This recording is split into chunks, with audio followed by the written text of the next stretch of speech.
বিসমিল্লাহির রহমানির রহিম। আসসালামু আলাইকুম।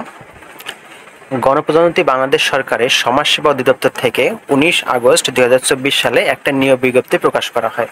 সেখানে পদ সংখ্যা ছিল 209টি এবং পদের নাম ছিল ইউনিয়ন সমাজকর্মী।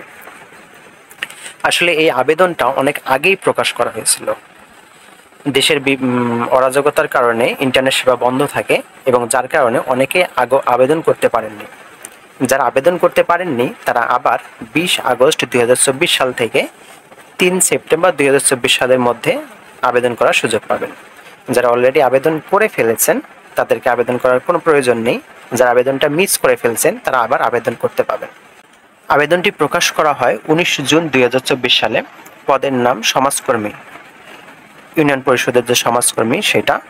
গ্রেড হলো 16তম গ্রেড এবং বেতন স্কেল 9,300 থেকে 22,490 টাকা এবং খাত সেটা স্থায়ী খাতে, অস্থায়ী না, স্থায়ী খাতে এটা নিয়োগ বিজ্ঞপ্তি প্রকাশ করা হয় এবং সেখানে পদ সংখ্যা ছিল 209টি এবং সেখানে শিক্ষাগত যোগ্যতা হলো উচ্চ মাধ্যমিক সার্টিফিকেট, যেটাকে আমরা এইচএসসি বলি। এইচএসসি পাস করলেই এখানে আবেদন করা যাবে।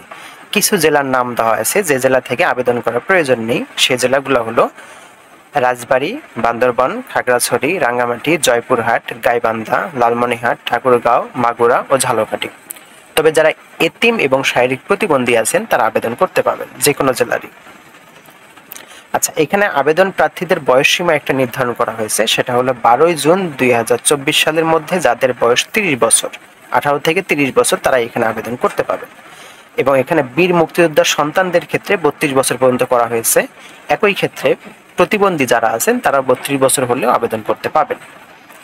আচ্ছা, এইখানে আবেদন অনলাইনে আবেদন করতে হবে এবং আবেদনের মোট যে আবেদনের ফি সেটা হলো 200 টাকা এবং সার্ভিস চার্জ 23 টাকা, সর্বমোট হলো 223 টাকা এবং 223 টাকা যখন আপনারা অনলাইনে আবেদন করবেন সেখানে 72 ঘন্টার মধ্যে এই 223 টাকা পেমেন্ট করতে হবে এবং এখানে পেমেন্টের প্রসেসটা দেওয়া হয়েছে। আপনারা যখন অনলাইনে আবেদন করবেন সেখানে প্রসেসটা দেওয়া থাকবে। যারা মিস করেছেন এই সার্কুলারটা তারা আবেদন করতে পারেন। সকলকে ধন্যবাদ। আসসালামু আলাইকুম।